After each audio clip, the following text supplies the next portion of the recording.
High society की rich लड़की को हमेशा लगता था कि मैं इतना गरीब हूँ कि 2 वक्त का खाना भी मुश्किल से मिलता है, इसीलिए हर महीने चुपके से मेरे अकाउंट में पैसे ट्रांसफर करती रहती थी। पूरे 4 साल उसने मुझे सपोर्ट किया, लेकिन ग्रेजुएशन के बाद अचानक उसने मुझसे ब्रेकअप कर लिया। मैं समझ ही नहीं पाया कि हुआ क्या है। उसका फोन बंद था, सारे सोशल मीडिया अकाउंट्स डिलीट हो चुके थे। 3 दिन बाद उसका लॉयर मेरे पास आया और एक प्रॉपर्टी ट्रांसफर एग्रीमेंट दिया। उसमें लिखा था कि शेन चिन यू अपनी मर्जी से मुझे एक लग्जरी विला, एक सुपर कार और 18 मिलियन युवान गिफ्ट कर रही है। ये सब उसकी तरफ से हमारे 4 साल के रिलेशनशिप का थैंक यू गिफ्ट था। तब जाकर मुझे समझ आया, वो हमेशा मुझे एक गरीब लड़का ही समझती रही, लेकिन सच ये था कि मेरे घर में पैसों की कभी कमी ही नहीं थी। रिलेशनशिप के दौरान मैंने उसे कई बार बताया भी था कि मेरी फैमिली भी काफी वेल्थी है, पर वो हमेशा कॉन्फिडेंस से कहती, तुम चाहे कितने भी अमीर हो जाओ, मुझसे ज्यादा कभी नहीं हो सकते। मैं उस बात पर कभी बहस नहीं करता था। आखिर मैं उससे प्यार जो करता था, लेकिन सब कुछ इतना अच्छा चल रहा था, फिर अचानक उसने ब्रेकअप क्यों कर लिया? कल तक जो लड़की मुझसे इतना प्यार करती थी, वो एक रात में इतनी बदल कैसे गई? मैंने खुद को शांत किया और अपनी फैमिली के कनेक्शन से पूरी इन्वेस्टिगेशन करवाई। तब पता चला आज ही उसकी एंगेजमेंट पे जिंगहांग पे फैमिली के यंग मास्टर के साथ होने वाली थी। ये सुनते ही मैं सीधा एंगेजमेंट वेन्यू पहुंच गया। अंदर जाते ही मेरी नजर स्टेज पर खड़ी शेन चिन यू पर पड़ी। डिजाइनर एंगेजमेंट ड्रेस में वो बहुत खूबसूरत लग रही थी, लेकिन उसके चेहरे पर बिल्कुल भी खुशी नहीं थी। उसकी आंखों में सिर्फ मजबूरी नजर आ रही थी। मुझे लगा, क्या वो जबरदस्ती इस एंगेजमेंट के लिए मजबूर की गई है? भी क्राउड जोर से चिल्लाया, किस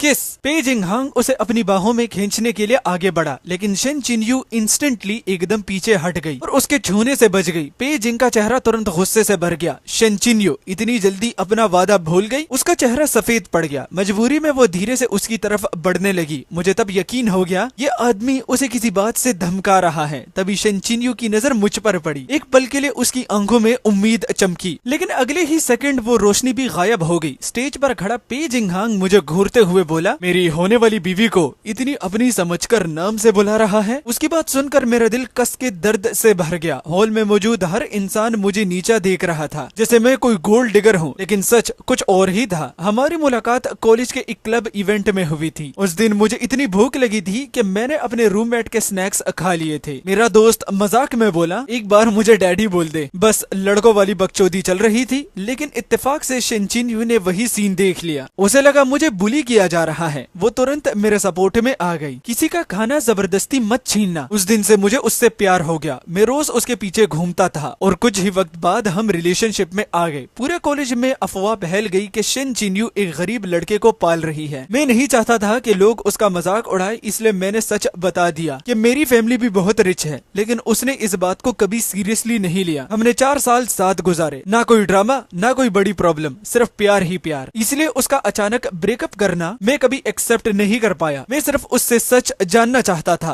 मैं उसके सामने खड़ा होकर बोला, क्या तुम सिर्फ इस आदमी से शादी करने के लिए मुझसे ब्रेकअप कर रही हो? मेरी बात सुनते ही वो सीधा मेरे पास आई और जोर से मेरे गाल पर थप्पड़ मार दिया। मैंने तुमसे कहा था यहाँ से चले जाओ, समझ नहीं आता? मैं उस थप्पड़ से बचा भी नहीं, क्योंकि वो हाई हील्स पहने हुई थी। मुझे डर था कहीं बैलेंस बिगड़कर गिर ना जाए। ये सोचकर मुझे खुद पर ही हंसी आ गई। वो किसी और की होने जा रही है और मैं अभी भी उसकी फिक्र कर रहा था। शायद मैं ही सबसे बड़ा बेवकूफ था। मैंने उसकी आंखों में देखते हुए पूछा, तुम बिना कुछ बताए कैसे चली गई? एक एक्सप्लेनेशन तक नहीं दिया? क्या इसे तुम इंसाफ की बात कह सकती हो? वो ठंडी आवाज में बोली, मैंने तुम्हें घर, गाड़ी और पैसे दे दिए ना, और क्या तुम्हें चाहिए? लू चिनशन, हमारा सब कुछ खत्म हो चुका है। मैं तुम्हारे साथ सिर्फ इसलिए ही थी क्योंकि तुम हैंडसम थे और गरीब भी। तुम्हें कंट्रोल करना बहुत आसान था। मेरे जैसे फैमिली में प्यार और शादी अलग चीजें होती हैं। वैसे पिछले 4 सालों के लिए थैंक्स। अब जवाब मिल गया है तो यहाँ से चले जाओ। उसकी बातें सुनकर मेरी मुट्ठी कस गई। तो जिस प्यार को मैं सच्चा समझता था, वो सिर्फ मेरी एक तरफा मोहब्बत थी। मैं सोच रहा था शायद उसकी कोई मजबूरी होगी, लेकिन उसने साफ कह दिया कि उससे फैमिली अलायंस के लिए शादी करनी ही पड़ेगी। मैं दर्द भरी मुस्कुराहट के साथ सिर्फ इतना बोला,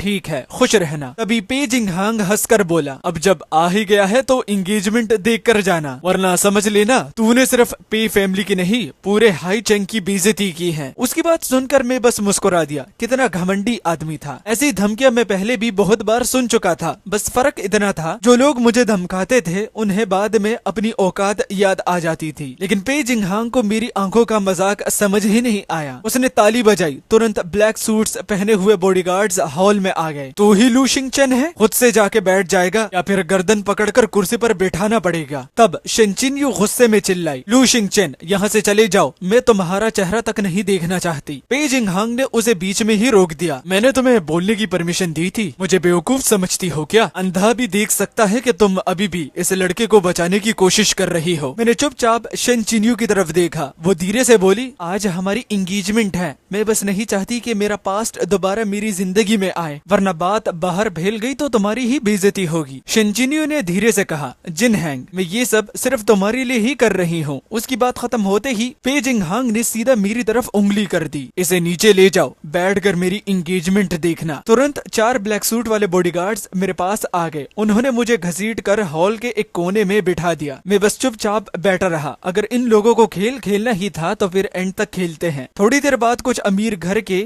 बिगड़े हुए लड़के मेरे पास आ गए। उन्हें देखते ही समझ आ गया ये सब पे जिंगहांग के दोस्त होंगे। एक ने हंस कर कहा, ओए हीरो, चैन से जीना पसंद नहीं, खुद ही बेइज्जती करवा के आ गया। दूसरा बोला, क्या लगता है शेनचिन्यू तुझे बचाने आ जाएगी? फिर वो मेरे कान के पास आकर हंसने लगा। सच बताऊं, आज तू आता या ना आता, जिनहैंग तुझे जिंदा वैसे भी नहीं छोड़ता। आखिर कैसे बर्दाश्त करेगा कि कोई और आदमी उसकी होने वाली बीवी के साथ 4 साल तक रिलेशनशिप में रहा हो। सभी लोग जोर से हंसने लगे। मैं बस अपने फोन में बिजी रहा। इन फालतू लोगों से बात करना भी मुझे जरूरी नहीं लगा। थोड़ी ही देर में एंगेजमेंट सेरेमनी खत्म हो गई। अब डिनर और नेटवर्किंग का टाइम था। इसी बीच मैंने पे फैमिली के बारे में थोड़ी इन्फॉर्मेशन निकाली। पता चला पे फैमिली हाई चैंग की सबसे अमीर फैमिली जरूर थी, लेकिन उनकी दौलत पुरानी नहीं थी। माइनिंग बिजनेस से अचानक बहुत पैसा कमाया था और कैपिटल सिटी के पावरफुल लोगों के सपोर्ट से उन्हें बड़े बड़े गवर्नमेंट प्रोजेक्ट मिले। इसी वजह से वो इतनी जल्दी ऊपर आ गए। लेकिन पैसा आते ही उनका घमंड भी आसमान छू गया। अपर क्लास सोसाइटी में एंट्री पाने के लिए उन्होंने शेन फैमिली के साथ रिश्ता जोड़ा। शेन फैमिली की पुरानी शान तो थी, लेकिन पैसा लगभग खत्म हो चुका था। ये शादी सिर्फ एक बिजनेस डील थी। पे फैमिली को अपर क्लास सोसाइटी का टिकट चाहिए था और शेन फैमिली को उनका पैसा। तभी एक लड़की मेरे सामने आकर बैठ गई। उसका चेहरा शेनचिन्यू से काफी मिलता था। वो बोली, मैं शेनचिनवू हूँ। मैंने धीरे से पूछा, क्या तुम्हारी दीदी ने तुम्हें मेरी मदद के लिए भेजा है? वो तुरंत गुस्से में बोली, बकवास बंद करो और मेरे साथ चलो। अगर अभी नहीं निकले तो आज तुम यहाँ से जिंदा नहीं जा पाओगे। लेकिन उसकी बात खत्म होते ही कुछ और बॉडीगार्ड्स हमें घेर कर खड़े हो गए। अब भागना भी नामुमकिन था। शेनचिनवू ने बेचैन होकर दांत बिंचते हुए कहा, लू शिंचन, तुम्हें यहाँ आना नहीं चाहिए था। अगर तुम अचानक यहाँ नहीं आते तो मेरी दीदी को उस मोटे और छोटे पे जिंगहांग से शादी भी नहीं करनी पड़ती। उसकी बात सुनकर मैं एकदम हैरान रह गया। मैं कुछ पूछता उससे पहले ही हॉल में अचानक हंगामा मच गया। मैंने मुड़कर देखा, 7-8 जवान लड़के और लड़कियां हॉल में इंटर कर रहे थे। सभी की एज ज्यादा नहीं थी, लेकिन उनकी प्रेजेंस बहुत पावरफुल थी। सबसे आगे चल रहा लड़का मुश्किल से 20 साल का लग रहा था, लेकिन उसके आसपास का ऑरा इतना डेंजरस था कि पूरा हॉल खामोश हो गया। पे जिंगहांग तुरंत भागकर उसके पास गया, चेहरे पर चापलूसी भरी स्माइल लेकर, यंग मास्टर जियाओ, आखिर आप आ ही गए। अगर आप नहीं आते तो मेरी एंगेजमेंट अधूरी रह जाती। लेकिन जियाओ मूचेन ने उसकी तरफ देखा भी जरूरी नहीं समझा। उसने सीधा शेनचिन्यू की तरफ देखा। तुम शेनचिन्यू हो? वो हल्का सा घबरा गई, फिर धीरे से सिर हिला दिया। जियाओ मूचेन के चेहरे पर हल्की सी मुस्कुराहट आ गई। उसने अपनी आइडेंटिटी सच में बहुत अच्छे से छुपा रखी थी, वरना हम लोग बहुत पहले ही मिल चुके होते। पे जिंगहांग को लगा वो उसकी तारीफ कर रहा है, इसलिए वो और भी ज्यादा खुश हो गया। उसने सब गेस्ट से अनाउंस किया, यही है कैपिटल सिटी का असली क्राउन प्रिंस और जियाओ फैमिली ही हमारी सबसे बड़ी सपोर्ट है। उसके चेहरे पर घमंड साफ दिख रहा था। फिर उसने मेरी तरफ उंगली दिखाई। ओए, इतनी हिम्मत? यंग मास्टर जियाओ आ गए और तू अभी तक खड़ा भी नहीं हुआ? सारे गेस्ट दोबारा मेरी तरफ देखने लगे। सबको लग रहा था अब मेरी बुरी तरह पिटाई होने वाली है, लेकिन मैं आराम से कुर्सी पर बैठा रहा। फिर मैंने मुस्कुराकर जियाओ मूचेन से पूछा, क्या मुझे सच में खड़ा होना चाहिए? पहले तो जियाओ मूचेन थोड़ा कंफ्यूज हुआ, लेकिन जैसे ही उसने मेरा चेहरा ध्यान से देखा, उसका रंग एकदम उड़ गया। चेहरा बिल्कुल सफेद पड़ गया। पर पे जिंगहांग को कुछ भी समझ नहीं आया। वो हंसकर बोला, यंग मास्टर जियाओ, ये मेरे होने वाली बीवी का एक्स बॉयफ्रेंड है, एक बेकार सा गोल्ड डिगर। इसे मैंने सिर्फ सबका एंटरटेनमेंट बनाने के लिए यहाँ रोका है। थोड़ी देर बाद इससे शिकार वाले कुत्तों के सामने फेंक दूंगा। ये सुनकर शेनचिन्यू खुद को रोक नहीं पाई। वो जोर से बोली, पे जिंगहांग, तुमने मुझसे वादा किया था मैं तुमसे शादी कर लूंगी, तो तुम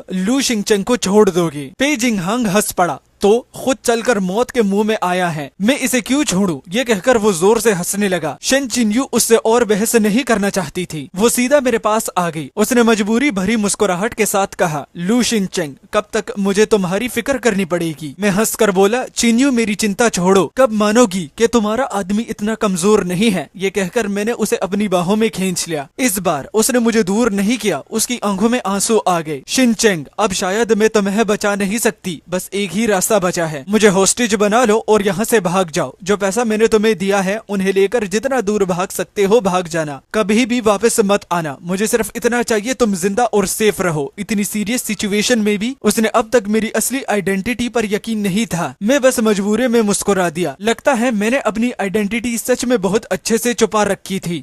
तभी अचानक पे जिंगहांग के बॉडीगार्ड्स मेरी तरफ बढ़ने लगे, लेकिन उसी वक्त हॉल के सारे वेटर्स भी एक साथ आगे आ गए। अगले ही पल दोनों ग्रुप्स एक दूसरे से भिड़ गए। पूरा बैंक्वेट हॉल बैटलफील्ड बन गया। कुछ ही मिनटों में पे जिंगहांग के सारे बॉडीगार्ड्स जमीन पर थे। मेरे लोगों ने सबको आसानी से कंट्रोल कर लिया। इतना बड़ा उलट पुलट देखकर हॉल में मौजूद सब लोग शॉक में रह गए। मैं आराम से सोफा पर बैठ गया, पैर पर पैर चढ़ाकर। इस बार मेरी प्रेजेंस ही इतनी पावरफुल थी कि कोई मेरी तरफ सीधी नजर से देख भी नहीं पा रहा था। पे जिंगहांग काफी देर तक शॉक में खड़ा रहा, फिर गुस्से से चिल्लाया, साले मरना चाहता है क्या? ये मेरा इलाका है। बोलते बोलते उसके दिमाग में अचानक कुछ आया, वो हंसने लगा। समझ गया, शेनचिन्यू ने जो पैसे दिए थे उन्हीं से तूने ये लोग हायर किए हैं। उसे क्या पता, मैं हॉल में इंटर होने से 1 घंटा पहले ही मेरे लोगों ने यहाँ के सारे वेटर्स को साइलेंटली रिप्लेस कर दिया था। घबरा कर पे जिंगहांग तुरंत शियाओ मूचेन के पास भागा। यंग मास्टर शियाओ, बस थोड़ी देर के लिए अपने बॉडीगार्ड्स दे दीजिए, आज इस गोल्ड डिगर की गर्दन तोड़नी है। लेकिन शियाओ मूचेन ने उसकी बात का कोई जवाब ही नहीं दिया। वो सीधा मेरी तरफ आया और सबके सामने गहरा झुककर मुझे रिस्पेक्ट दिया। मैं बस हल्का सा मुस्कुरा दिया, न मैंने कुछ बोला न उसका ग्रीटिंग एक्सेप्ट किया। लेकिन ये सीन देखकर पूरा हॉल सुन रह गया। पे जिंगहांग भी शौक में दौड़कर आया। यंग मास्टर जियाओ, आप ये क्या कर रहे हैं? एक जोर का थप्पड़ उसके गाल पर पड़ा। जियाओ मूचेन ठंडी आवाज में बोला, हे जिंगहांग, मेरी भाभी को छीनने की हिम्मत कैसी हुई तेरी? मैं आज यहाँ सिर्फ तुझे सबक सिखाने आया हूँ। पे जिंगहांग पूरी तरह घबरा गया। यंग मास्टर जियाओ, शायद कोई गलतफहमी हो गई है, वो तो बस एक गोल्ड डिगर है। जियाओ मूचेन की आंखें ठंडी पड़ गई। गोल्ड डिगर तेरा बाप है, कैपिटल सिटी की लू फैमिली का नाम भी नहीं सुना? ये सुनते ही पे जिंगहांग का चेहरा सफेद पड़ गया। जियाओ मूचेन ने मेरी तरफ इशारा करते हुए कहा, ये है लीयू फैमिली का इकलौता वारिस। किस कुत्ते ने तुझे इतनी हिम्मत दी कि इनके सामने बकवास करे? उसकी आवाज ज्यादा ऊंची नहीं थी, लेकिन उसकी हर बात हॉल में बिजली की तरह गूंज रही थी। पे जिंगहांग के पैरों तले जमीन घिसक गई। गेस्ट भी आपस में बातें करने लगे। लू फैमिली कौन है? इतनी पावरफुल है क्या? एक आदमी धीरे से बोला, तुम बेजिंग की लू फैमिली को नहीं जानते? वो दुनिया की टॉप फैमिलीज में से एक है। ग्लोबल कोर टेक्नोलॉजी इंडस्ट्री का आधा कंट्रोल उनके पास है। सिर्फ पैसा ही नहीं, पूरी दुनिया के कई इंडस्ट्री के रूल्स भी उनके इन्फ्लुएंस से बनते हैं। यह सुनकर सब लोगों की सांसें रुक गई। किसी ने धीरे से कहा, तो शेन चिन्यू पागल थी क्या? इतना पावरफुल बॉयफ्रेंड होने के बाद भी पे जिंगहांग से क्या डर रही थी? शेन चिन्यू मेरी तरफ देखती रह गई। उसकी आंखों में यकीन ही नहीं हो रहा था। मैं मजबूरी से मुस्कुरा दिया, चिन्यो, मैं कितनी बार बोल चुका था कि मेरा घर भी बहुत अमीर है, लेकिन तुमने कभी मेरी बात मानी ही नहीं। मुझे लगा शादी के बाद वैसे भी सब पता चल जाएगा। कौन जानता था कि मेरी बात ना मानकर तुम इस मोटे सुअर की धमकियों में आ जाओगी। ये सुनकर शिन चिन्यू हंसते हंसते रो पड़ी। मैं उसके पास जाकर धीरे से बोला, कभी सोचा है तुम इतनी खूबसूरत थी, अच्छी फैमिली से थी, फिर भी 4 साल कॉलेज में किसी लड़के ने तुम्हें प्रपोज क्यों नहीं किया? उसने हैरानी से पूछा, आशन, क्या ये सब तुमने किया था? और जियाओ मूचेन ने जो कहा कि तुमने मुझे बहुत अच्छे से छुपा रखा, उसका मतलब? मैंने हंस दिया। सब लोग तुम्हारे बारे में जानते थे, लेकिन मेरी परमिशन के बिना कोई तुम्हारे पास आने की हिम्मत नहीं करता था। जिन्होंने तुम्हें प्रपोज करने की कोशिश की, मेरे लोग उन्हें पहले ही डराकर भगा देते थे। जो विला हम रहते थे, हाँ, वो तुमने खरीदा था, लेकिन उसमें काम करने वाले सर्वेंट्स असल में मेरे बॉडीगार्ड्स थे। और तुम्हारी बेस्ट फ्रेंड, वो भी बचपन से मेरी ट्रस्टेड फ्रेंड थी। मैं धीरे से सांस लेकर बोला, सच इसलिए नहीं बताया क्योंकि मुझे पता था कि तुम यकीन नहीं करोगी, और अगर कर भी लेती तो तुम अननेसेसरी प्रेशर फील करती। काश मैंने पहले ही सब बता दिया होता तो तुम उस पे जिंगहांग की धमकियों में कभी ना आती। मैं थोड़ा मुस्कुरा कर बोला, वैसे भी शेन फैमिली मेरे लिए कभी इम्पोर्टेंट नहीं थी, इसलिए मैंने उनके बारे में कभी इन्वेस्टिगेशन भी नहीं करवाई। अगर करता तो पहले पे जिंग को तुम्हारे पास आने का मौका ही नहीं मिलता। उन्हें बस शेन फैमिली को दोबारा खड़ा करना था, लेकिन लू फैमिली के लिए ये बस सिर्फ एक सेंटेंस बोलने जितना आसान है। ये कहकर मैंने पे जिंगहांग की तरफ देखा। मेरी आवाज बिल्कुल ठंडी थी। यंग मास्टर पे, काफी घमंड था बताना तुम्हें। पे जिंगहांग तुरंत घुटनों पर गिर गया, रोते हुए बार बार सिर झुकाने लगा। यंग मास्टर लू, मुझे आपकी असली आइडेंटिटी नहीं पता थी। अगर पता होती तो 100 जन्म भी मिल जाते, फिर भी मैं आपको नाराज करने की हिम्मत नहीं करता। मैं उसकी तरफ देखे बिना शेन चिन्यू से पूछा, उसने तुम्हारे साथ कुछ किया तो नहीं? शेन चिन्यू ने सिर हिला दिया। सुबह तुम्हारे सोने के बाद मैं सीधा एंगेजमेंट में आ गई थी। उस मोटे ने मेरा हाथ तक नहीं छुआ। मैंने चैन की सांस ली। ठीक है, बस इतना कहकर मैंने अपने बॉडीगार्ड्स को इशारा किया। अगले ही पल वो लोग पे जिंगहांग को घसीट कर बाहर ले गए। उसकी चीखने की आवाज धीरे धीरे दूर होती गई। यंग मास्टर लू,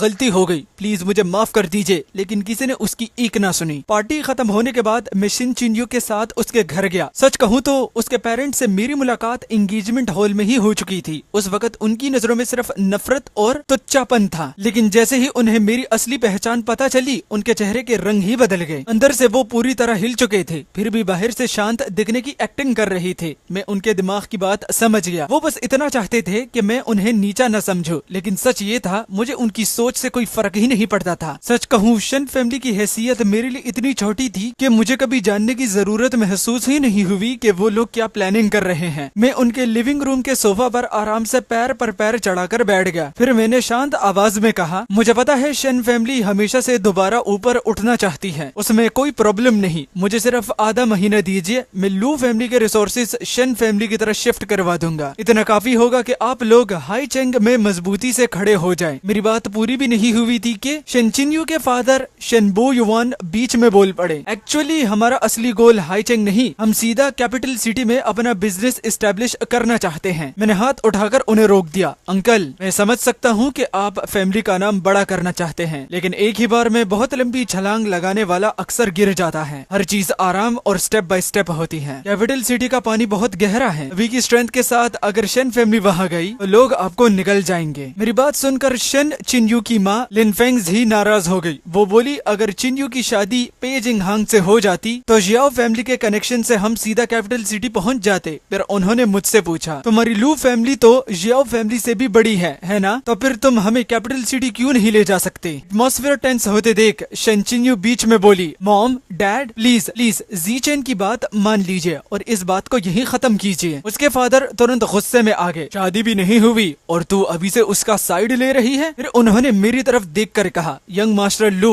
मैं सीधी बात करता हूँ, अगर तुम शन फैमिली को तुरंत कैपिटल सिटी नहीं ले जा सकते तो तुम्हारी और चिन्यू की शादी की बात यहीं खत्म। अंदर ही अंदर मुझे हंसी आ गई। अब समझ आया शन फैमिली इतनी बुरी हालत में क्यों पहुंची। दोनों हस्बैंड वाइफ सिर्फ शॉर्टकट्स ढूंढते रहते थे, रियलिटी देखना ही नहीं चाहते थे। मैं जवाब देने ही वाला था तभी शन चिन्यू ने मेरा हाथ पकड़ लिया। वो अपने पेरेंट्स की तरफ देखकर बोली, डैड, हम कैपिटल सिटी के ऊपर क्लास सर्कल में फिट नहीं होते। अगर हम सिर्फ जी चेन के कनेक्शंस का सहारा लेकर वहाँ घुसने की कोशिश करेंगे तो लोग हमें सिर्फ नीचा दिखाएंगे और हम लू फैमिली की सबसे बड़ी वीकनेस बन जाएंगे। अभी हमें सिर्फ हाई चेंग में अपनी फाउंडेशन स्ट्रॉन्ग करनी चाहिए, ज्यादा से ज्यादा 10 साल, उसके बाद हम अपनी मेहनत से कैपिटल सिटी जाएंगे। शेनबो युवान का गुस्सा फूट पड़ा। चिन्यू, मुझे सिखा रही हो? मैं तेरा बाप हूँ। इस बार शन चिन्यू भी चुप नहीं रही। डैड, अगर उस वक्त आप इतने जिद्दी ना होते तो शन फैमिली कभी धोखा ना खाती, हम बर्बाद भी नहीं होते। दादाजी भी इसी टेंशन में दुनिया छोड़कर नहीं जाते। आप कब अपनी ये बात बदलेंगे? ये कहकर उसने मेरा हाथ पकड़ा और सीधा बाहर चल पड़ी। जी चेन, चलो, इन लोगों से बात करना बेकार है, ये लोग सच देखना ही नहीं चाहते। उस वक्त मुझे मेरी पुरानी शन चिन्यू वापस नजर आई, जो हमेशा कॉन्फिडेंट होती थी, डिसीजन लेती थी और सही डिसीजन लेती थी। होटल जाते वक्त मैंने उससे पूछा, तुम्हारी फैमिली के साथ पहले क्या हुआ था? उसने धीरे से बताना शुरू किया। कई साल पहले कैपिटल सिटी के अपर क्लास सर्कल के बाहर घूमने वाला एक आदमी था। उसके कुछ इन्फ्लुएंशियल लोगों से कनेक्शन थे, बस उन्हीं का नाम लेकर वो लोगों को इम्प्रेस करता रहता था। उसने डैड को एक फेक इन्वेस्टमेंट प्रोजेक्ट में पैसा लगाने के लिए मना लिया। उसका कहना था प्रोजेक्ट सक्सेसफुल हो जाएगा तो शन फैमिली सीधा कैपिटल सिटी के इलीट सर्कल में इंटर कर लेगी। उस वक्त पूरी फैमिली ने इस इन्वेस्टमेंट के खिलाफ मना किया था, लेकिन डैड नहीं माने। रिजल्ट, शन फैमिली लगभग बैंकरप्ट हो गई। उस दिन के बाद से डैड को कैपिटल सिटी में एंट्री करना एक ऑब्सेशन बन गया, जैसे उन्हें लगता हो सिर्फ वही उनकी पुरानी बेइज्जती मिटा सकता है। मैंने धीरे से बोला, ऐसी बहुत सी लोकल फैमिलीज होती हैं जो कैपिटल सिटी में घुसना अपनी जिंदगी का सपना बना लेती हैं, लेकिन वहाँ सरवाइव करना लगभग नामुमकिन होता है। हर सर्कल आउटसाइडर को एक्सेप्ट नहीं करता और कैपिटल सिटी सबसे ज्यादा एक्सक्लूसिव जगह है। इसलिए हर साल कुछ लोग इसी सपने का फायदा उठाकर लोकल फैमिलीज को ठग लेते हैं। मैं हल्का सा मुस्कुराया, जैसे जियाओ मूचेन ने पे फैमिली को अपना टारगेट बनाया। आज पे पे फैमिली हाई चेंग की रिचेस्ट फैमिली लगती है, लेकिन उनकी ज्यादा कमाई जियाओ मूचेन को ही जाती है। मैं थोड़ी देर चुप रहा, फिर बोला, सच कहूँ मैंने भी पहले ऐसे ही काम किए हैं, लेकिन मेरा टारगेट सिर्फ बुरे और लालची लोग ही होते हैं और एंड में उन्हें उनके कर्मों की सजा जरूर मिलती थी। होटल पहुँचते ही शेन चिन्मू चुपचाप मेरी बाहों में आ गई। धीरे से बोली, जीचेन, आज लग रहा है जैसे मैं तुम्हें कभी जानती ही नहीं थी। पहले तुम बिल्कुल एक शरारती बच्चे की तरह रहते थे, हर वक्त मेरे पीछे घूमते रहते थे, लेकिन आज तुम इतने मैच्योर और समझदार लग रहे हो। आखिर असली तुम कौन हो? मैं हंस पड़ा,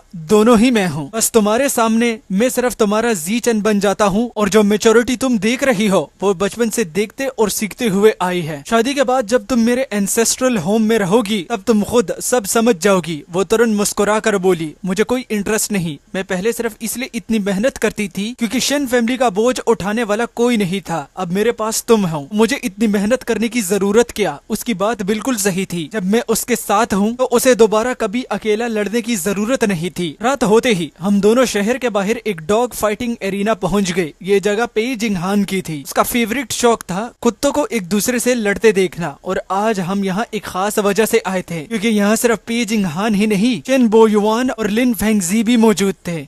ये तीनों तो सच में पागल हो चुके थे। इन्होंने मिलकर प्लान बनाया था मेरा किडनैप करने का और मेरी जान को हॉस्टेज बनाकर लू फैमिली से पैसा और फायदा निकालना चाहते थे। उनका प्लान था पैसे मिलते ही विदेश भाग जाएंगे और ऐश की जिंदगी जिएंगे, लेकिन उनकी बदकिस्मती ये थी जब पे जिंगहांग ने मुझे किडनैप करने के लिए अपने आदमी भेजे तब तक जियाओ मूचेन के लोग उन सबको पकड़ चुके थे। खुद पे जिंगहांग भी जिंदा पकड़कर यहाँ लाया गया। मैं एरिना के VIP स्टैंड पर आराम से बैठा था। नीचे पे जिंगहांग खून से लथपथ जमीन पर पड़ा हुआ था। उसके सामने एक खतरनाक तोसा फाइटिंग डॉग जंजीर से बंधा हुआ था। ये वही कुत्ता था जिसे पे जिंगहांग ने बहुत पैसे देकर खरीदा था और जो पहले से ही बहुत लोगों को मार चुका था। मेरे पास ही शेन बोयुआन और लिन फेंगजी खड़े थे। दोनों का पूरा बदन डर से कांप रहा था। सच कहूँ मुझे यकीन ही नहीं हो रहा था कि ये दोनों इतने बेवकूफ निकलेंगे जो मेरा किडनैप करने का प्लान बना लेंगे। शेन चिन्यू तो गुस्से से कांप रही थी। उसने अपने पेरेंट्स पर चिल्लाते हुए कहा, डैड, मॉम,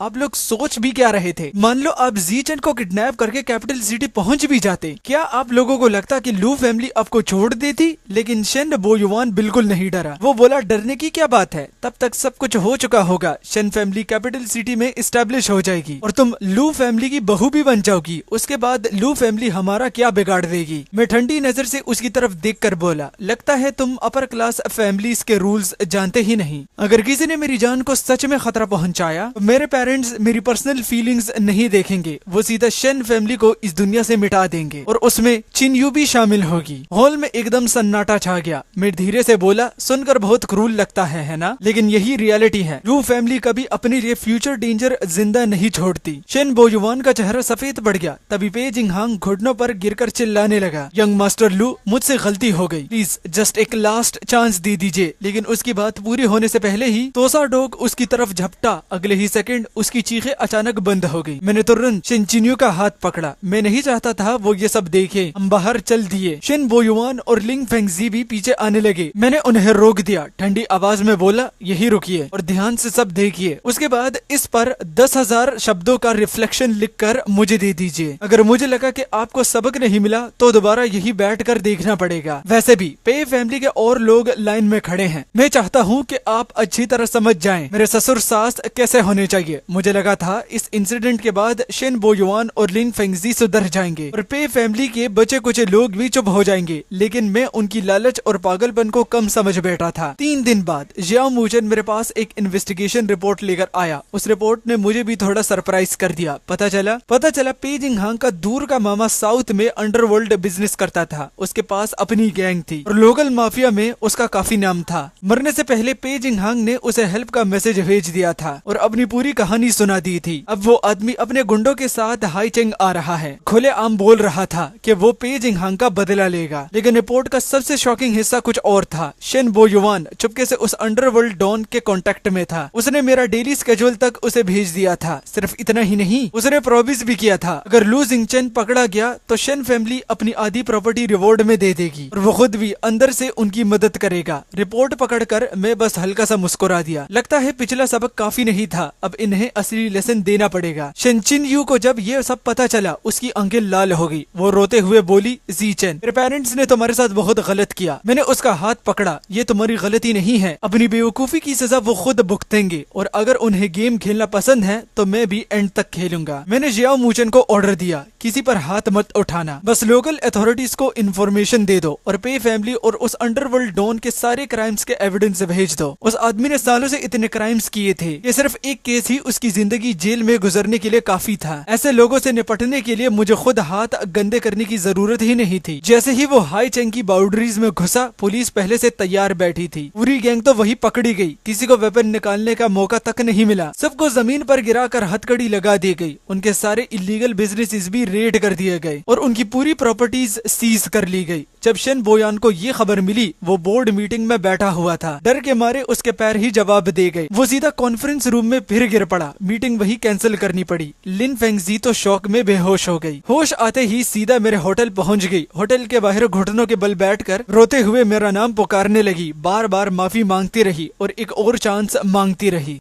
होटल के बाहर लोगों की भीड़ लग गई थी, सब उसकी तरफ देख रहे थे। मैं होटल के ऊपर वाले फ्लोर से ग्लास विंडो के पीछे खड़ा था। नीचे उसकी हालत देखकर भी मेरे चेहरे पर कोई इमोशन नहीं था। मैंने अपने बॉडीगार्ड को नीचे भेजा। उसने सिर्फ एक मैसेज दिया, यंग मास्टर लू का कहना है जो इंसान बार बार गलती करे और कभी सच में पछताए ही ना, वो उनसे मिलने के लायक भी नहीं। और याद रखना, ये सिर्फ शुरुआत है। अगर तुमने दोबारा यंग मास्टर लू और मिस शन को परेशान करने की हिम्मत की तो हम तुम्हें इसी दुनिया से गायब कर देंगे। बॉडीगार्ड की धमकी सुनते ही लिन फेंगजी की जान सूख गई। वो घबराकर जमीन से उठी और अपनी जान बचाकर वहां से भाग गई। आसपास तमाशा देखने के लिए जमा हुए भीड़ भी धीरे धीरे चली गई। लेकिन शन फैमिली का स्कैंडल बहुत जल्दी पूरे हाई चेंग के अपर क्लास सर्कल में फैल गया। शन फैमिली के साथ काम करने वाली कई कंपनीज ने एक साथ अपने कॉन्ट्रैक्ट्स कैंसिल कर दिए। उनकी कंपनी के शेयर्स बुरी तरह गिरने लगे और देखते ही देखते शन फैमिली बैंकरप्टी के किनारे पहुंच गई। मैंने सोचा था कि इतना बड़ा नुकसान सहने के बाद शन बोयान और लिन फेंगजी कम से कम चुपचाप रहना सीख जाएंगे, लेकिन मैंने उनकी मोरालिटी को जरूरत से ज्यादा ही समझ लिया था। उनका खुद को बर्बाद करने का सफर अभी खत्म नहीं हुआ था। इस बार उन्होंने मेरी और चिन्यू की शादी को निशाना बना लिया। मैं और चिन्यू पहले ही सब डिसाइड कर चुके थे। उसके ग्रेजुएशन के बाद एंगेजमेंट होगी और साल के एंड तक शादी। मैंने अपने लोगों को एंगेजमेंट सेरेमनी की प्रिपरेशन शुरू करने का ऑर्डर भेज दिया था, लेकिन शिन बोयुआन और लिन फेंगजी पीछे से हमारी एंगेजमेंट बर्बाद करने में लगे हुए थे। उन्होंने पूरे सर्कल में अफवाह फैला दी थी कि मेरी पर्सनल लाइफ बहुत गंदी है। उन्होंने ये भी कहा कि मैं लू फैमिली की पावर का यूज करके कमजोर लोगों को दबाता हूँ और मैं चिन्यू से सच्चा प्यार नहीं करता। मैं सिर्फ हाई चेंग में शन फैमिली के रिसोर्सेज का फायदा उठाना चाहता हूँ। ये झूठी अफवाहें पूरे अपर क्लास सर्कल में फैल गई। ज्यादातर लोग जानते थे कि ये लिन फेंगजी की घटिया चाल थी, लेकिन फिर भी मेरी रेपुटेशन पर इसका बुरा असर पड़ रहा था। इससे भी ज्यादा घटिया हरकत शन बोयुआन ने की। उसने चुपके से उस होटल को कॉन्टेक्ट किया जहाँ हमारी एंगेजमेंट होने वाली थी। उसने होटल मैनेजमेंट से झूठ बोला कि हम एंगेजमेंट कैंसिल करना चाहते हैं। उसने जानबूझकर होटल की सर्विस को बुरी तरह से इंसल्ट किया। होटल मैनेजमेंट इतना नाराज हुए कि उन्होंने खुद ही हमारा कॉन्ट्रैक्ट कैंसिल कर दिया। मुझे जब इस बात का पता चला तब एंगेजमेंट में सिर्फ एक हफ्ता बाकी था। गुस्से में मैं हंस पड़ा। मैंने तुरंत हाईजिंग के एक और टॉप होटल के ओनर को कॉल किया। मेरी सिचुएशन सुनते ही उसने बिना किसी सवाल के हमारी बुकिंग एक्सेप्ट कर ली। वेन्यू का प्रॉब्लम सॉल्व करने के बाद मैंने जियाओ मूचन को ऑर्डर दिया, शन बोयुआन और लिन फेंगजी की अफवाह फैलने और एंगेजमेंट सैबोटाज करने के सारे प्रूफ्स कलेक्ट करो और वो सब चिन्यू को दिखाओ। जब चिन्यू ने सारे सबूत देखे, उसका दिल खुद ठंडा हो गया। उसने मुझसे कहा, ज़ीचेन, मैं शन फैमिली से अपने सारे रिश्ते तोड़ना चाहती हूँ। मैंने उसका हाथ पकड़ कर रखा और कहा, चिन्यू, तुम्हें अभी इतनी जल्दी डिसीजन लेने की जरूरत नहीं। पहले सामने वाले सारी प्रॉब्लम्स सॉल्व कर लेते हैं, उसके बाद आराम से सोचना। मैं जानता था कि दिल के किसी कोने में चिन्यू अब भी अपने पेरेंट्स को पूरी तरह छोड़ नहीं पाई थी। आखिर वही लोग उसके माँ बाप थे, उन्होंने ही उसे पैदा किया और बड़ा किया। मैं अपनी औरत को किसी मुश्किल डिसीजन के लिए फोर्स नहीं करना चाहता था, लेकिन शन बोयुआन और लिन फेंगजी की घटिया हरकतें मेरी लिमिट क्रॉस कर चुकी थी। अब मैं उन्हें एक और चांस नहीं देने वाला था। एक हफ्ते के बाद मेरी और चिन्यू की एंगेजमेंट सेरेमनी बिल्कुल स्मूथली हुई। पूरा होटल रोशनी और डेकोरेशन से जगमगा रहा था। सारे गेस्ट हमें दिल से ब्लेसिंग्स दे रहे थे, लेकिन शेन बोयुआन और लिन फेंगजी को इनवाइट नहीं किया गया था। फिर भी दोनों बेशरम होकर होटल के एंट्रेंस पर आ गए। लिन फेंगजी जमीन पर लेटकर ड्रामा करने लगी। वो जोर जोर से रोती हुई चिल्लाने लगी, लू जिनचेन ने मेरी बेटी मुझसे छीन ली। शेन बोयुआन उसके पास खड़ा होकर मुझ पर शेन फैमिली को बर्बाद करने का इल्जाम लगा रहा था। वो होटल के अंदर घुसकर हमारी एंगेजमेंट सेरेमनी खराब करना चाहता था, लेकिन मैंने पहले ही अंदाजा लगा लिया था कि ये दोनों जरूर आएंगे, इसलिए मैंने एंट्रेंस पर पहले से बॉडीगार्ड्स तान कर रखे थे। जैसे ही उन्होंने हंगामा शुरू किया, बॉडीगार्ड्स तुरंत आगे बढ़े। उन्होंने दोनों को बाहों से पकड़ा और घसीटकर हॉस्टल के पास वाली छोटी गली में ले गए। मैंने बॉडीगार्ड्स को उन्हें वार्निंग देने का ऑर्डर दिया। बॉडीगार्ड्स ने ठंडी आवाज में कहा, यंग मास्टर लू का ऑर्डर है, अगर तुम दोनों ने दोबारा हंगामा किया तो इस बार तुम्हें सिर्फ यहाँ से बाहर नहीं निकाला जाएगा, तुम दोनों को सीधा जेल भेज दिया जाएगा और जरूरत पड़ी तो तुम्हारा नामो निशान तक मिटा दिया जाएगा। शेन बोयुआन और लिन फेंगजी बुरी तरह डर गए। दोनों एकदम चुप हो गए। लेकिन भाई लोग, मुझे एक बात समझ में नहीं आती, स्टोरी का हर एक भोसड़ी वाला कैरेक्टर जो होता है वो डरता है भाई, उसकी गांड फट जाती है, लेकिन फिर गांड मस्ती करेगा। ये बात एक्सप्लेन करके जो मुझे गुस्सा आता है ना भाई, मैं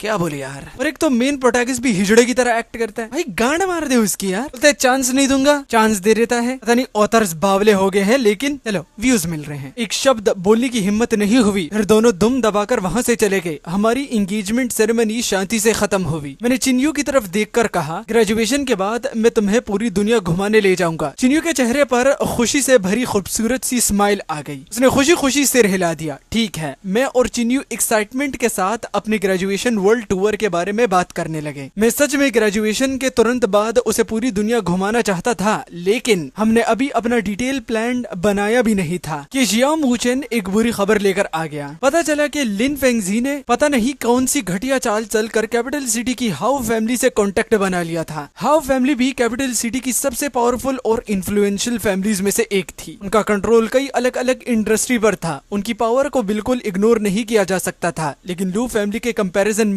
कोर इंडस्ट्रीज पर कंट्रोल और इंटरनेशनल इन्फ्लुएंस में वो अब भी एक लेवल नीचे थे। कई सालों से हाउ फैमिली लू फैमिली को अपनी आंखों का कांटा समझती थी। वो हमें अपना सबसे बड़ा राइवल मानते थे, हर चीज में हमसे आगे निकलना चाहते थे और बिजनेस में अक्सर पीछे से घटिया चालें चलकर हमारे रास्ते में रुकावट डालते थे। मुझे बर्बाद करने के लिए लिन फेंगजी ने मेरी और चिन्यू की लव स्टोरी को तोड़ मरोड़ कर हाउ फैमिली के ओल्ड मास्टर को सुना दिया। उसने कहा कि मैं एक लड़की की वजह से अपनी फैमिली के इंटरेस्ट इग्नोर कर रहा हूँ और अगर मुझे वक्त पर नहीं रोका गया तो मैं पूरी लू फैमिली को बर्बाद कर दूंगा। साफ था, वो हाउ फैमिली को भड़का कर उनके हाथों मुझे खत्म करवाना चाहती थी। लिन फेंगजी ने हाउ फैमिली से ये प्रॉमिस भी किया था, अगर आप लू जेंची को बर्बाद कर देंगे तो शेन फैमिली आपके सामने सर झुका देगी। हम हानचेंग में हाउ फैमिली के सबसे वफादार लोग बन जाएंगे। जियांग वूचेन ने डॉक्यूमेंट्स का एक बड़ा बंडल मेरे सामने टेबल पर रख दिया। उसमें लिन फेंगजी और हाउ फैमिली के कॉन्टेक्ट के बीच हुई कॉल्स का रिकॉर्ड था। साथ ही वो सो कॉल्ड बिजनेस सीक्रेट्स भी थे जो लिन फेंगजी ने चुपके से उन्हें भेजे थे। मैं शांत चेहरे के साथ एक एक पेज पलट कर देखने लगा। मेरे फेस पर किसी भी तरह का इमोशन नहीं था, लेकिन जो लोग मुझे अच्छी तरह जानते थे वो समझ रहे थे कि इस वक्त मैं अपना सबसे खतरनाक गुस्सा कंट्रोल कर रहा था। शेन बोयुआन और लिन फेंगजी सच में तब तक नहीं सुधरने वाले थे जब तक उनके सामने उनकी बर्बादी खड़ी ना हो जाए। उन्होंने हाउ फैमिली के साथ मिलकर मेरे खिलाफ साजिश करने की हिम्मत की थी। क्या उन्हें सच में लगता था कि हाउ फैमिली उन्हें बचाएगी? वो दिन में सपना देख रहे थे। हाउ फैमिली चाहे लू फैमिली की सबसे बड़ी दुश्मन ही क्यों ना हो, लेकिन उन्हें भी अपनी लिमिट्स पता थी। वो एक छोटी सी शेन फैमिली की वजह से लू फैमिली के साथ ओपनली ऑल आउट वॉर कभी स्टार्ट नहीं करेंगे। और लिन फेंगजी ने जो सो कॉल्ड बिजनेस सीक्रेट्स उन्हें दिए थे वो सब मेरे बिछाए हुए जाल का हिस्सा था। वो सिर्फ कुछ बेकार और इनसफिशिएंट इंफॉर्मेशन थी जिसे मैंने जानबूझकर बाहर लीक होने दिया था। असली कोर सीक्रेट्स तक पहुंचना लिन फेंगजी के लिए मुमकिन ही नहीं था। मैंने तुरंत अपना फोन उठाया और सीधा हाउ जेनशन को कॉल कर दिया। दूसरी तरफ फोन 3 बार रिंग हुआ, फिर कॉल रिसीव हो गई।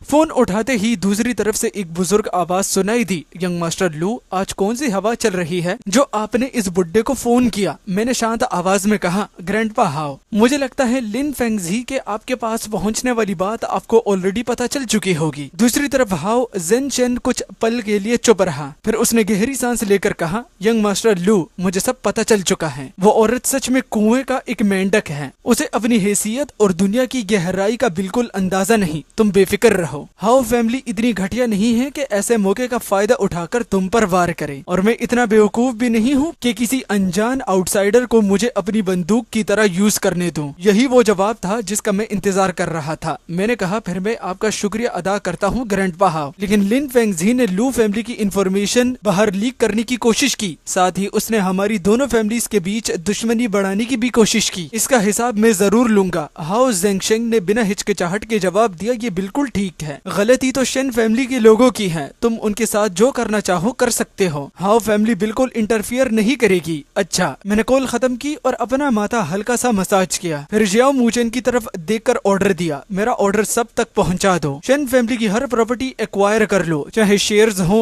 या उनके बिजनेस एस्टेब्लिशमेंट्स, एक भी चीज नहीं बचनी चाहिए। मैं चाहता हूँ कि शेन फैमिली हमेशा के लिए हाई चेंग से गायब हो जाए। जियाओ मूचेन की आंखों में ठंडी चमक आ गई। उसने तुरंत जवाब दिया, समझ गया यंग मास्टर लू, मैं अभी अरेंजमेंट्स करता हूँ। शेन फैमिली की स्ट्रेंथ कभी भी लू फैमिली का सामना करने के लायक ही नहीं थी। 3 दिन भी पूरे नहीं हुए थे और शेन फैमिली की ज्यादातर प्रॉपर्टीज हमारे कंट्रोल में आ चुकी थी। जो थोड़ा बहुत बिजनेस बचा था, फंडिंग बंद होने के बाद उसे भी बैंकरप्टी डिक्लेयर करके एसेट्स लिक्विडेट करने पड़ी। सिर्फ एक रात में शेन बोयुआन और लिन फेंगजी बिल्कुल खाली हाथ हो गए। सिर्फ इतना ही नहीं, उसके सिर पर बहुत बड़ा कर्ज भी चढ़ गया। क्रेडिटर्स उनके पीछे पड़ गए और दोनों के पास भागने के लिए कोई जगह भी नहीं बची। मजबूरी में वो मेरी कंपनी के नीचे पहुंचकर दोबारा हंगामा करने लगे। लेकिन इस बार मैंने उस पर जरा भी रहम नहीं किया। मैंने बॉडीगार्ड्स को सीधा ऑर्डर दिया कि दोनों को पुलिस स्टेशन ले जाएं। साथ ही मैंने उनके खिलाफ कमर्शियल फ्रॉड का केस फाइल कर दिया। कोर्ट ने बहुत जल्दी अपना डिसीजन सुना दिया। शिन बोयुआन और लिन फेंगजी को कमर्शियल फ्रॉड का दोषी पाया गया। शिन बोयुआन को 5 साल की सजा मिली और लिन फेंगजी को 3 साल की जेल। उनकी सारी प्रॉपर्टीज सीज करके क्रेडिटर्स का कर्ज चुकाने में लगा दी गई। जब चिनयू ने ये खबर सुनी, उसने कुछ नहीं कहा। वो बस चुपचाप अपना सिर मेरे सीने पर रख कर बैठ गई। मैं जानता था कि उसका दिल बहुत दुखी था, लेकिन शेन बोयुआन और लिन फेंगजी ने जो बोया था अब वही काट रहे हैं। इसमें किसी और को दोष नहीं दिया जा सकता। मैंने प्यार से उसके कंधे पर हाथ फेरते हुए कहा, अब से मैं तुम्हारे साथ हूँ, मैं हमेशा तुम्हारी रक्षा करूंगा। चिनयू ने अपना चेहरा उठाया, उसकी आंखों में आंसू भर चुके थे। उसने धीरे से कहा, हाँ मुझे तुम पर भरोसा है। जिस दिन शेन फैमिली के गिरने की खबर पूरे हानचिंग में फैली, मैंने उनके लिए जरा भी रहम नहीं छोड़ा। मैंने शेन बोयुआन और लिन फेंगजी के नाम पर छुपे गए सारे सीक्रेट्स एसेट्स फ्रीज करवा दिए। यहाँ तक कि जेल के अंदर खर्च करने के लिए भी उनके पास एक पैसा नहीं छोड़ा। मैंने खुद जेल में मैनेजमेंट को मैसेज भेजा, इन दोनों की अच्छी तरह सुधारने में मदद करना। इन्हें अंदर किसी भी तरह की स्पेशल ट्रीटमेंट नहीं मिलनी चाहिए। शेन फैमिली के साथ मिलकर साजिश करने वाले छोटे मोटे लोगों को भी मैंने नहीं छोड़ा। जियाओ मूचेन खुद अपने आदमियों के साथ गया और इन सब का एक एक करके सफाया कर दिया। उनके पास सिर्फ 2 चॉइसेस थी, या तो बैंकरप्ट होकर हानचिंग छोड़ दो या फिर जेल जाकर शेन बोयुआन और लिन फेंगजी का साथ दो। मैंने हांग चेन के पूरे बिजनेस सर्कल को हिलाकर रख दिया। पुराना घटिया लोगों को हटाकर पूरा सिस्टम बदल दिया गया। उस दिन के बाद किसी ने भी लू फैमिली की पावर को हल्का समझने की हिम्मत नहीं की। यहाँ तक कि कैपिटल फैमिली की हाउ फैमिली ने भी खुद हमसे कांटेक्ट किया। उन्होंने अपना कुछ मार्केट शेयर हमें देने की ऑफर रखी। बदले में वो सिर्फ लू फैमिली के साथ शांति चाहते थे। मैंने ना उनकी ऑफर रिजेक्ट की और न ही एक्सेप्ट की। मैंने जियाओ मूचेन से सिर्फ एक जवाब भिजवाया, हान चेंग लू फैमिली का टेरिटरी है, यहाँ के रूल्स मैं डिसाइड करता हूँ। जो भी अपनी लिमिट क्रॉस करने की हिम्मत करेगा, शेन फैमिली का अंजाम उसी का फ्यूचर होगा। और इसी के साथ इस वीडियो को यहीं पर ही समाप्त करते हैं। वीडियो पसंद आई तो ज्यादा से ज्यादा लाइक करो, कमेंट करो और चैनल पर नए हो तो सब्सक्राइब करो। और अगर हाइप का बटन यूट्यूब दे रहा है तो हाइप भी कर देना। Thank you so much.